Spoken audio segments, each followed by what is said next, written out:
Hello everyone. तो आज हम लोग पढ़ेंगे chapter 13 information to the police and their power to investigate का सेक्शन 176 ऑफ BNSS। हम लोग सेक्शन 173, 174 एंड 175 कंप्लीट कर चुके हैं। ये सेक्शन 176 है जो डील करता है प्रोसीजर फॉर इन्वेस्टिगेशन से।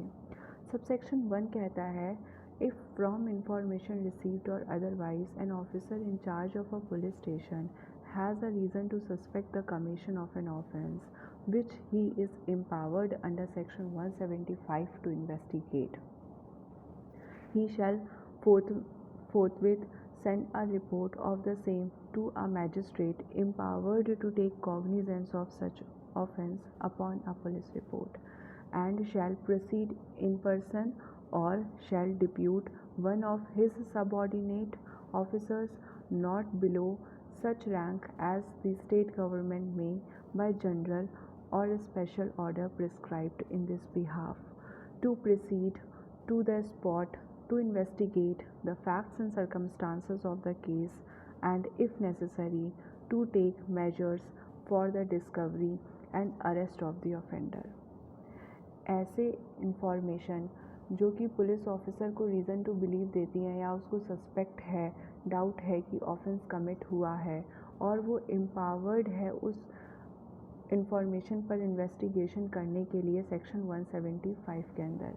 सेक्शन 175 बात करता है पुलिस ऑफिसर की power of investigation in cognizable cases में। तो ऐसी इंफॉर्मेशन जो कॉग्निजेबल केसेस से जुड़ी हुई है और पुलिस ऑफिसर एम्पावर्ड है उस पर इन्वेस्टिगेशन करने के लिए सेक्शन 175 में, तो वो इमीडिएटली इस बात की जानकारी देगा, रिपोर्ट देगा मैजिस्ट्रेट को। ऐसा मैजिस्ट्रेट जो कि संज्ञान लेने के लिए पुलिस रिपोर्ट पर एम्पावर्ड है, मतलब वो पुलिस रिपोर्ट पर कॉग्निजेंस ले सकता है, ऐसे मैजिस्ट्रेट को रिपोर्ट भेजेगा।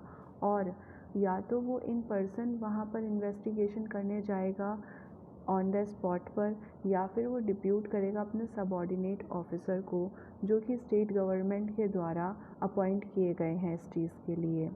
वहाँ पर वो फैक्ट्स एंड सर्कमस्टांसेस को डिस्कवर करेगा, उनकी इन्वेस्टिगेशन करेगा और ऑफेंडर को अरेस्ट भी कर सकता है अगर नेसेसरी है तो।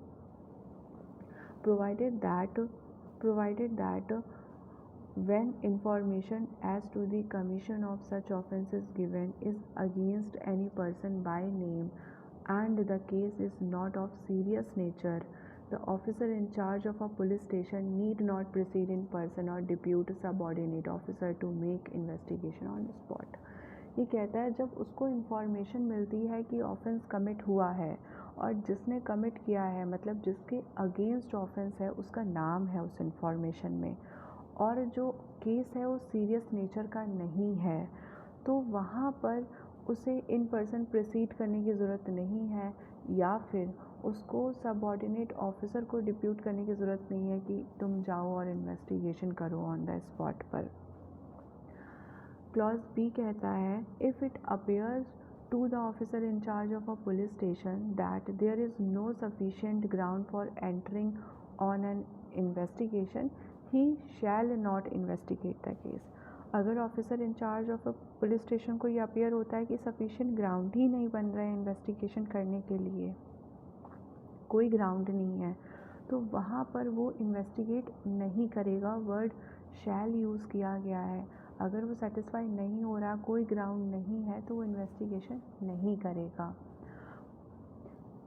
Provided further that in relation to an offence of rape, the recording of a statement of a victim shall be conducted at the residence of the victim or in the place of her choice, and as far as practicable by women police officer in the presence of her parents or guardian or near relative, social worker of the locality, and such a statement may also be recorded through any audio video electronic means including mobile phone।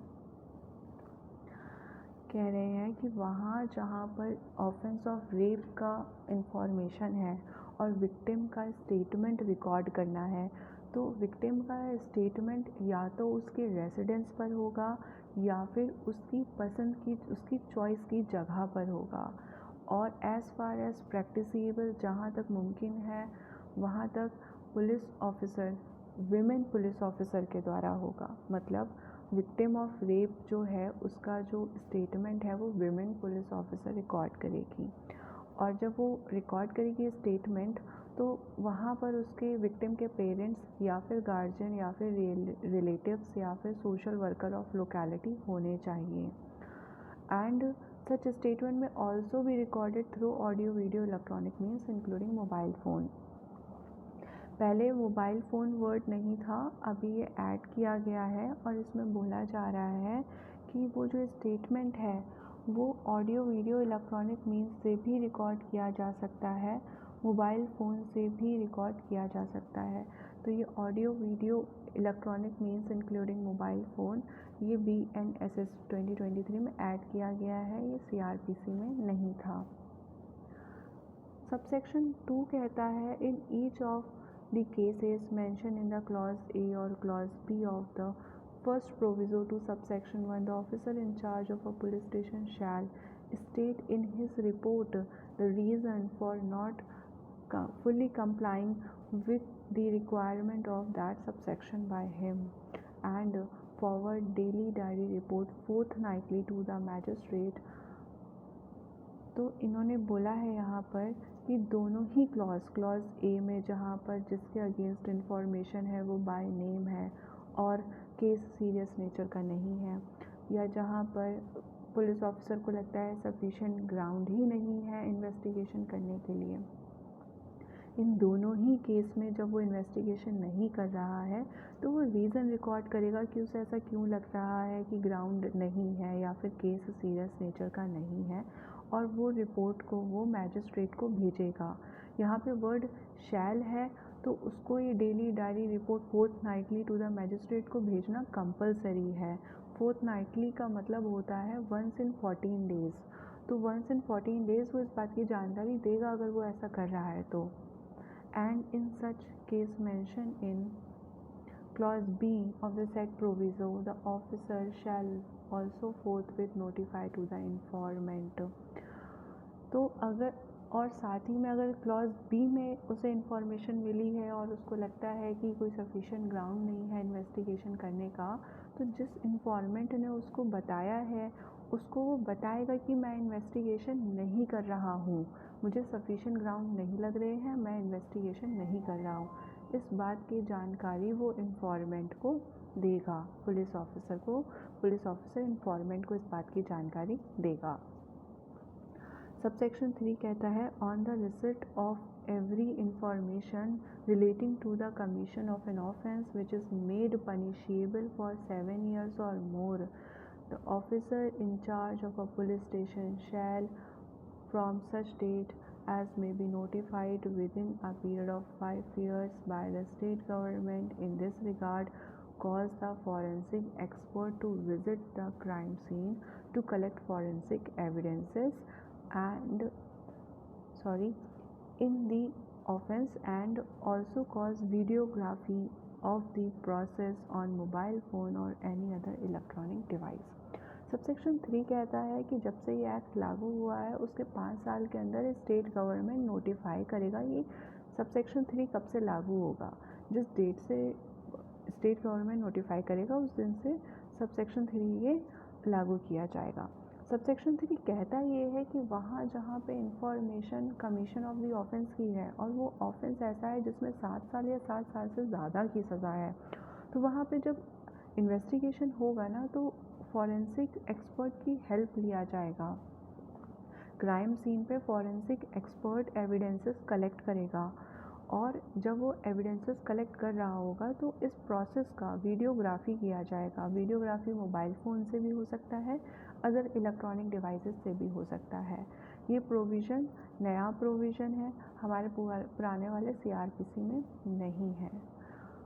इसका proviso कहता है provided that where forensic facilities is not available in the respect of such offense, the state government shall until the facility in the respect of that matter is developed or made in the state, notify the utilization of such facilities of any other state.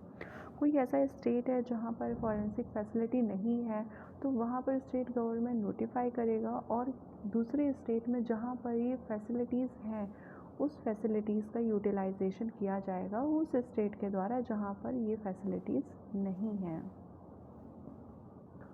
Section 177 बात करता है report how submitted. तो जो ये report है, जो भी evidences collect किए गए, फॉरेंसिक एविडेंसेस कलेक्ट किए गए, इन सब की रिपोर्ट होगी। ये रिपोर्ट मैजिस्ट्रेट को दिया जाएगा और वो सुपीरियर ऑफिसर के द्वारा दिया जाएगा जिसको स्टेट गवर्नमेंट ने जनरल या स्पेशल ऑर्डर से इस चीज़ के लिए सबमिशन करने के लिए अपॉइंट किया है। सब सेक्शन 177 का ये कहता है। सब सेक्शन 2 कहता है सच सुपीरियर ऑफिसर इंस्ट्रक्शन देगा officer in charge of a police station को जैसे इंस्ट्रक्शन उसको सही लगते हैं, और उस इंस्ट्रक्शंस को रिपोर्ट पर रिकॉर्ड किया जाएगा और फिर उसको सबमिट किया जाएगा मैजिस्ट्रेट को without any delay. Section 178 power to hold investigation और प्रिलिमिनरी इंक्वायरी की बात करता है। सेक्शन 178 अब मैजिस्ट्रेट को रिपोर्ट मिल गई है। जब मैजिस्ट्रेट को रिपोर्ट मिली है तो मैजिस्ट्रेट क्या करेंगे, या तो डायरेक्ट करेंगे इन्वेस्टिगेशन करने के लिए कि भाई इन्वेस्टिगेशन करो, इस पर एविडेंसेस बन रहे हैं, या फिर वो खुद इंक्वायरी कर सकते हैं, या फिर वो अपने सबऑर्डिनेट मैजिस्ट्रेट को डायरेक्ट कर सकते हैं प्रिलिमिनरी इंक्वायरी करने के लिए, जैसा उनको सही लगता है उस मैनर में जो संहिता में प्रोवाइडेड है। सेक्शन 179 बात करता है police officers power to require attendance of the witness. कि पुलिस ऑफिसर जब इन्वेस्टिगेशन करेगा तो जाहिर सी बात है उसको विटनेसेस के स्टेटमेंट रिकॉर्ड करने होंगे, उनका एग्जामिनेशन करना होगा। तो इस चीज़ के लिए पुलिस ऑफिसर के पास पावर होनी चाहिए कि वो उनको बुला सके या उनसे बात कर सके। इसी की बात करी गई है सेक्शन 179 में।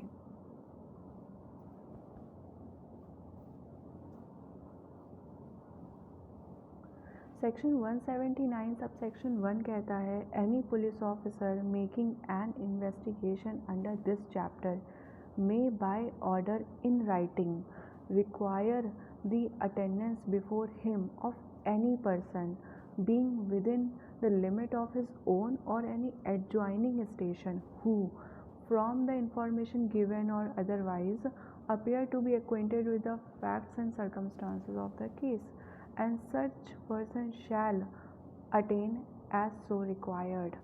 तो सबसेक्शन 1 कहता है अगर किसी पुलिस ऑफिसर को किसी पर्सन का इन्वेस्टिगेशन के दौरान एग्जामिनेशन करना है तो वो पर्सन को वो रिक्वायर करेगा कि भाई पुलिस स्टेशन आ जाओ।